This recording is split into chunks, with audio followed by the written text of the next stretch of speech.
გამარჯობა ძვირფასო მაყურებლებო, მე ვარ ზვიად იფსაშვილი, დღეს ვექნება GTA Vice City-ს განხილვა. თხოვთ დაალაიქოთ ვიდეო და გამოიწეროთ არხი.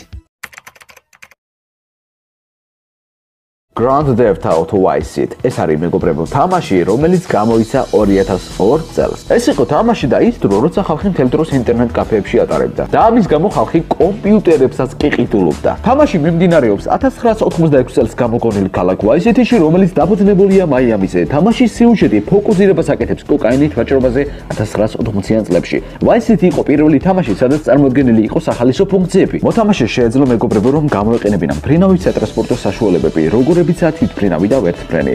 მასში ასევე წარმოდგენილია იარაღებისა და სხვა ტრანსპორტის სხვადასხვანაირი სახეობები. GTA შედგება მრავალფეროვანი ვერსიებით, აქვს ძალიან ბევრი ვერსია, თითქმის მე-6 ვერსიას გამოსვლასაც აპირებენ, როგორც ვიცი. და ახლა გეტყვით მე მის შინაარს, ანუ GTA-ში არის კოდები, ასე ვთქვათ, მოთამაშე ყავთ თქვენი კაცი, შეგიძლიათ მას აურჩიოთ და საცმელი, მანქანა, სახლი. GTA შექმნილი ამერიკული ქალაქების მიხედვით, ისევ კარგ თამაშს წადეთ და თუ ვისაც არ ნახე არ გაქვთ, ნახეთ. აუცილებლად მოგეწონებათ, რადგან ის კვლავ იკავებს პოპულარობას. მოთამაშე თამაშის დაწყებისას დიდ ქალაქში კრიმინალური სინდიკატის წევრი ხდება.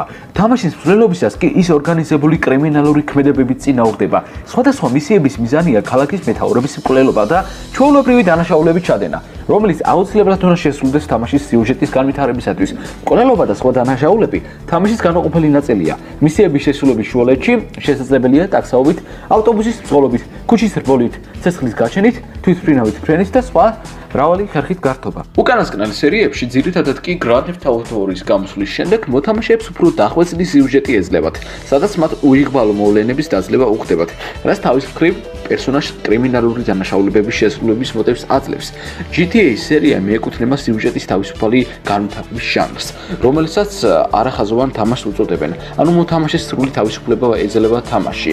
ის ატარებს ნებისმიერ ტრანსპორტის საშუალებას, იჭერს და იცვლის ნებისმიერ იარაღს და ასე შემდეგ. იმისთვის რომ შესაძლებელი გახდეს მოთამაშესთვის ყველა ქალაქში გადასვლა, ყველა შენობაში შესვლა, მაღაზიებში სამოსი ან საკვების ყიდვა, საჭირო მისიების გარკვეული რაოდენობის შესრულება. Grand Theft Auto 3-ის დამის შემდეგ გამოცემულ თამაშებს დამატებული აქვს საუბრის კომპონენტი. ასევე თამაში არის რადიოსადგურები, რომლის მოსმენა მანქანის მართვის დროსაც შესაძლებელი. ასევე თამაშს ახმოვანებენ დენის ჰოპერი, სამუელ ელ ჯექსონი, ჯეიმს ვუდსი, კრის პენი და რეი ლიოტა და კიდევ სხვაებიც. სულ ეს იყო მეგობრებო ჩვენი ვიდეო, თუ მოგეწონათ დაალაიქეთ და გამოიწერეთ არხი.